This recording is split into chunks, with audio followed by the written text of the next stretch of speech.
il envoya sa parole et sa parole les guérit. Suivez cet enseignement avec le pasteur Paul Nomak Mouzembe. Alléluia. Écoutez, Seth eut aussi un fils. On parle de Seth, qui est le troisième fils de Adam. Et il l'appela du nom de Enoch, ou Enoch pour certains. C'est alors qu'on commença à invoquer le nom de l'Éternel.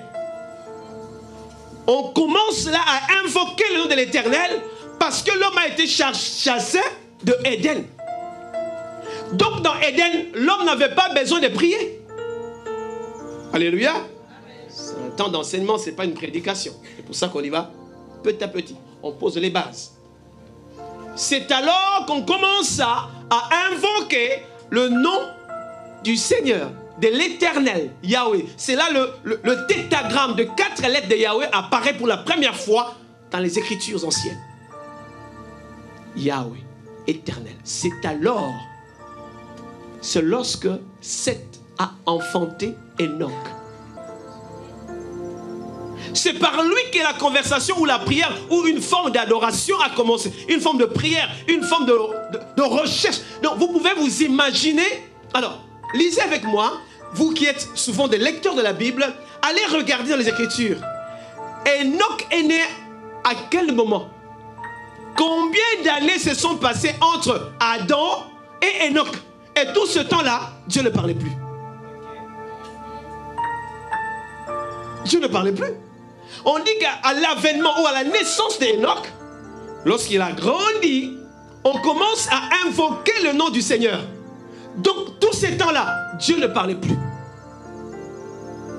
C'est là que le besoin de parler à Dieu a commencé. Au commencement, l'homme n'avait pas besoin de chercher à communiquer avec Dieu, car il habitait dans Éden, le jardin de Dieu, dit-on, le paradis. L'homme habitait au paradis, parce que Éden veut dire paradiso, paradis. Or, moi et vous, nous rentrons où? Paradis. Donc nous rentrons à Éden. Béni soit Papa Alamoulotolawili. Retour à Éden. C'est l'enseignement qu'on a développé ici. Certains ont déjà eu ça. On va reprendre cela. Nous sommes en train de rentrer à Éden. Parce que même quand on lit dans Apocalypse, à celui qui vaincra, dit-on, je donnerai du fruit de l'arbre qui se trouve dans. Nous sommes en train de rentrer là-bas. Mais l'homme, par le péché, la communication a été coupée. Du reste, on va voir plus loin que Dieu va poser les chérubins protecteurs afin que l'homme ne rentre plus dans Éden. Donc Éden, ce n'est pas en Orient. Bon, si vous aimez beaucoup les Écritures, nous ici on aime les Écritures. Nous ici on aime décortiquer les Écritures. Si vous aimez les Écritures, on passera des temps à enseigner sur ces choses afin qu'on soit affermis. Avançons très vite. Donc Dieu n'a pas créé l'homme pour qu'il prie à la base. L'homme n'a pas été créé pour prier. Non. Dieu a créé l'homme afin qu'il vive avec lui. Tous les jours, la Bible dit que Dieu descendait dans Éden et parlait avec l'homme. Il posait la question, comment tu as nommé les animaux? Non, celui-là, je le nommais lion. Ah, c'était super. Il n'avait pas besoin de prier. On n'avait pas besoin de prier parce qu'il était là. On était dans sa présence. Waouh.